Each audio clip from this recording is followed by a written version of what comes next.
I am Jason Burgos for SureDog.com, and I am here with a man that stands on the verge of achieving a major goal in his young career.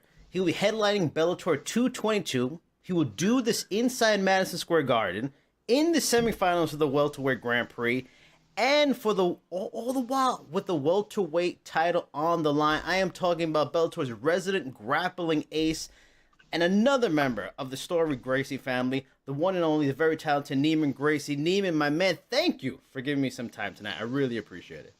Of course, boy. Anytime, my brother. All right, so let me jump right into the questions. You know, when we talked a few months back, you were just excited for this opportunity to compete, for a title. But now, just a little more than a week away, knowing you will face a highly respected fighter like Rory MacDonald in Madison Square Garden, like I mentioned, in the main event, which is crazy. All things we didn't know back then. We weren't sure it was going to be Rory yet. It wasn't set to be the Garden. It wasn't set to be the main event. Are you feeling now a little bit of nerves? Are they seeping in a little bit? Or it's just excitement, ready to go, pumped, can't wait for it to go? Yeah, it's actually, I can't wait to happen, I'm not nervous yet. I usually just going to get nervous in the locker room, so I can't wait, man. I trained my whole life for this. Now, New York has been your home for a long time now. You have a connection to the city, and you're positive hope, most realistic hope. Did you ever think you would one day be main eventing in an arena, one of the most famous arenas in the world that you literally just trained a few blocks away from? Is that still kind of surreal and surprising that you are going to be main eventing in Madison Square Garden, where some of just the very elite of this sport have only been able to do, just a few people? I always wanted this to happen. I walk by the Garden every day to go to the gym. My train gets off right at 34th Street and 7th Avenue, so it's right by the Garden. And so I walk by the Garden to go to Hansel to train, and I'm always looking at the Garden and thinking when I was going to fight there, and imagining myself fighting there and being the main event and everything. But since we have the crazy rule back then that MMA wasn't allowed in New York, I wasn't really sure when this was going to happen, So after the rule had passed, I get all pumped up to fight there, and then I fought there already in 2017, I think, and it was already awesome. It was one of the best experience of my career, And now being the main event and fighting for the belt there is like a dream come true, If everything goes the way I'm picturing in my mind, will be a great night to remember. Now, I know right after the fight, it's hard to come up with thoughts on what you saw between Rory and Jon Fitch. I mean, it was a weird fight how the whole thing played out. Looking back now, with some time since then, you've been able to scout him, and you and your team and your coaches. What do you think of Rory's performance against Jon Fitch, especially since some people thought he actually might have lost that fight? It was weird for all you guys, all the media guys, and the guys that thought that Rory will be having an easy fight. I don't think it was a weird fight. I think it was the fight that I thought that would play it out in my mind. What happened was Jon Fitch was able to get him down and Fitch him, and Rory was able to land very good strikes on him. The problem was that Fitch was able to eat all those strikes and keep coming and taking him down. Every Fitch fight is like that. I don't know why you guys are so surprised about it, So I think what happened was what I already thought that was going to happen, Who did you thought, when after the fight was over, did you think Jon Fitch won the fight, or did you think Rory won the fight? So I watched the fight live. I was there live, and sometimes watching live, you kind of let your nerves and all the crowd and everything get to you. So when I was there, I really thought the Fitch won the fight, So I rewatched the fight in my house, just myself, and now I don't know. It was a pretty tough fight, So I think that the result was okay. But if someone was going to be the winner, I would give to Fitch. But I was fine with the result. with the draw, you know. Did you have any preference? I know we talked about it the first time, but do you want to show any favoritism or pick anybody or look like you wanted to fight anybody? Now the fight has passed. Did you have a preference? Would you have liked to face a Jon Fitch? Maybe you feel like you're a better grappler than him. He's going to go into your strongest point. Was fighting Rory something you're excited about now because he is the better fighter and it is a greater test? Was it always Rory you want to fight, or was there a competitive interest to fight a guy like Jon Fitch, who is going to try to grapple you? So they asked me this before, and what I said and what I think it's that I would like to fight both guys, you know. So I'll be fighting Rory now, and maybe in the future I like also to fight Jon Fitch, just because they are big names of the sport, and they are big names of my division in Bellator, you know. So I believe that having a win against both of them will be something big in my career. But since the beginning, I wanted to face Rory because he was the champion, and all you guys give him so much credit for being one of the best. So I think that me beating him will be bigger for me. But maybe in the future fighting Jon Fitch will also happen, you know. So when Rory makes those comments about after the fight where he seems like unsure if he's going to keep fighting and what are your thoughts when he's saying that, when he seems kind of confused and talking about, I'm not sure if I have the desire to fight anymore, all that kind of stuff? Are you salivating thinking, man, I'm going to destroy this dude when I fight him? Or is it more like disappointed because, you want to fight, like you mentioned, he's a big name.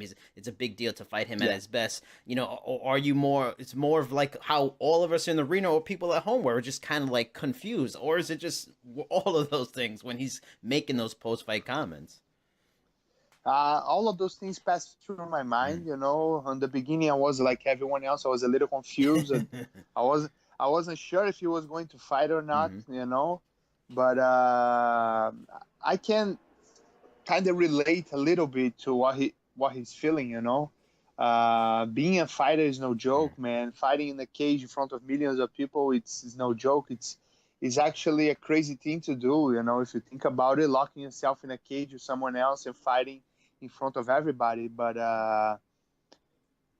you gotta have that will to win, you know, that will to stop the other man. And if you don't have that anymore, it's gonna be hard, you know. But I think he has. I think from what I saw the fight pretty close, and I saw him trying to kill Jon Fitch, you know. So I still believe he wants to hurt people, and I don't buy that, you know. Yeah, cause I think, like you mentioned, you're surprised, the media's where I think for the media, we weren't as surprised as Jon Fitch wrestling. Just like it felt like Rory MacDonald like almost had issues pulling the trigger a little bit, and maybe wasn't as. But you feel like if you were there, I wasn't there. You had a close look. You really do feel watching that fight that. Do you feel like it was the same kind of Rory MacDonald as always? Do you feel there was any difference, or it was the same guy we all thought we used to? I think he's the same guy. I think he tried to hurt Jon Fitch pretty bad. He kicked him in the face and many other great strikes. The problem is that Jon Fitch is a tough fight, man. Jon Fitch is gonna grab you and gonna try to take you down, and he's not gonna let you do what you want to do standing up, you know. So I think he tried to finish the fight. He just wasn't able to, you know.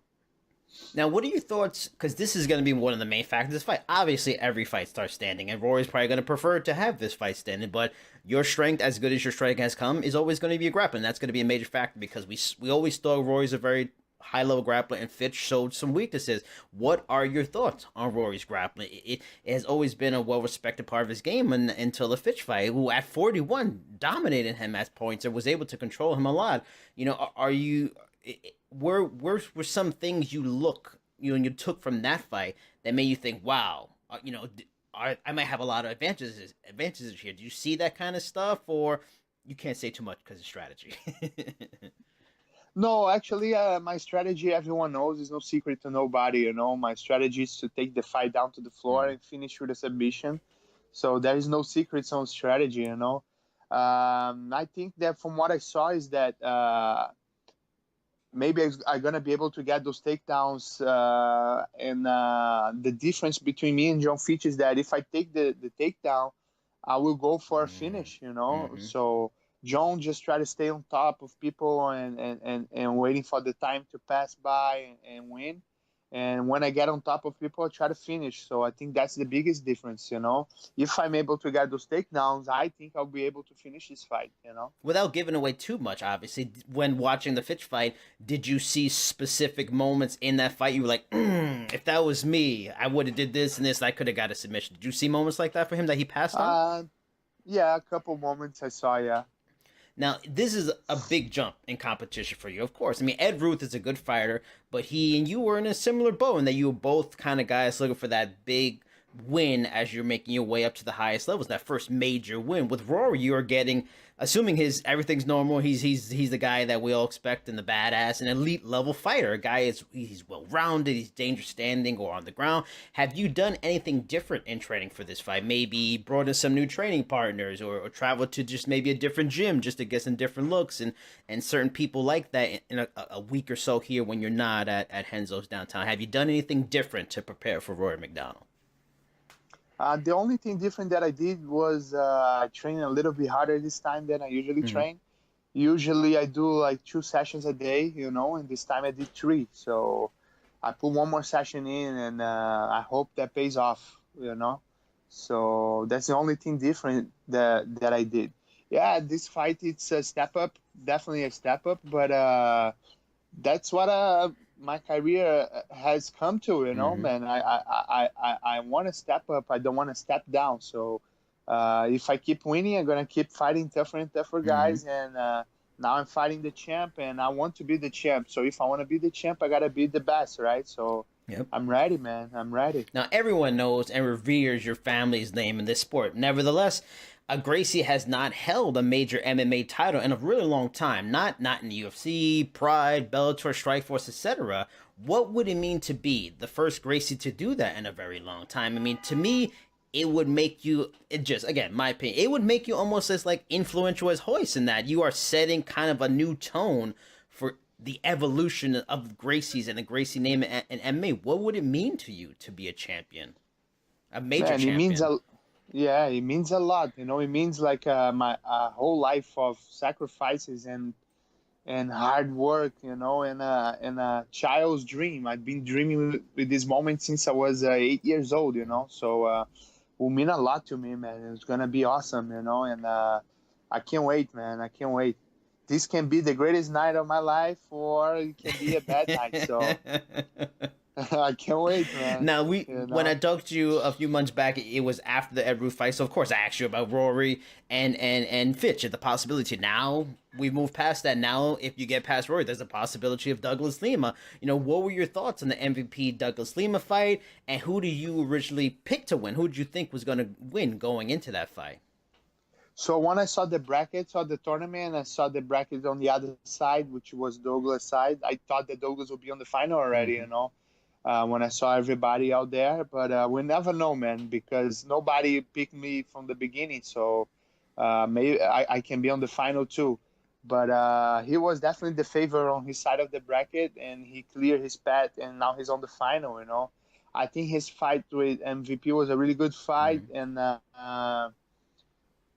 I think that MVP played too much against him, you know. Before he got knocked out, he landed a very good punch, a very good straight punch to Douglas, which dazed him a little.